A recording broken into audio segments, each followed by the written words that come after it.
Sa puntong ito, makasampo natin si Aling Angelita Basco. Siya po ang lola ng isa sa mga biktima dito po sa Bago, dito sa Barangay San Isidro, Subic, Zambales. Magandang hapon po, Lola. Magandang hapon din po. Opo, paano ho napunta doon yung apo nyo?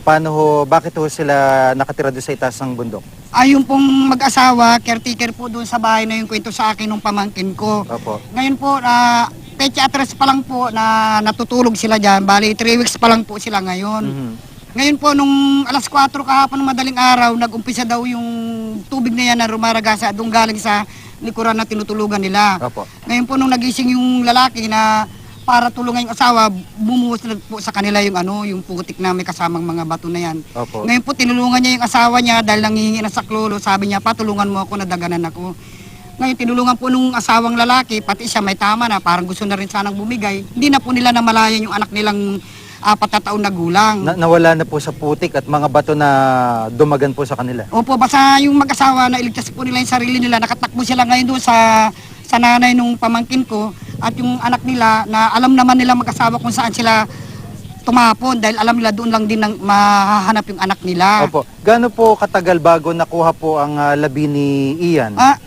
Siguro po mga alas 2 ng tanghali bago nakuha yung 2 bata na kasabay nung apo ko. Opo. Sa pamangkin. Oho. Dahil sila muna na-survive, 3 muna eh.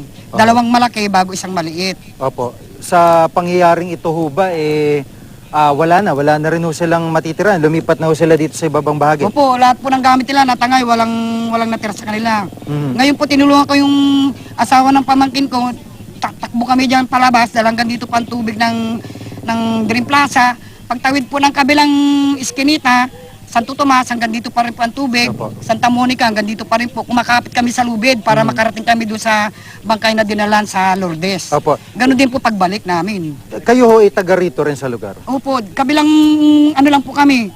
Kabilang bahay? Kabilang baryo. Ibig sabihin, diyan kami sa bundok Hindi ho na ba yan kayo dumadaan. natatakot na dahil talaga nasa gilid kayo ng bundok, pwede ho mangyari ito kung masyado malakas po ulan? Oo, nasa ibaba lang po kami ng bundok. Ito yung bundok na yan, diyan lang po kami sa tawid. Kung Opo. kami pupunta rito sa kapatid ko, diyan din po ang daan namin sa ibabaw. Opo. San Lorenzo po. Itong lugar na ito, inabot ba ito ng baha? Hindi naman, no? Ay, hindi naman po. Opo, talagang guho lang. Gumuho Opo. lang po, nagulat nga po kami. Taon-taon naman po pag umuulan, hindi naman po sila na Opo, ngayon lang talaga. Opo, pero ang alam ko po doon sa kapatid ko, 2 years pa lang siguro yan, o 1 year na nakatayo yung Yung bahay na yan. kinertikan nila yung bahay na yan. Opo, maraming salamat to, Aling Angelita, at mag-ingat po kayo.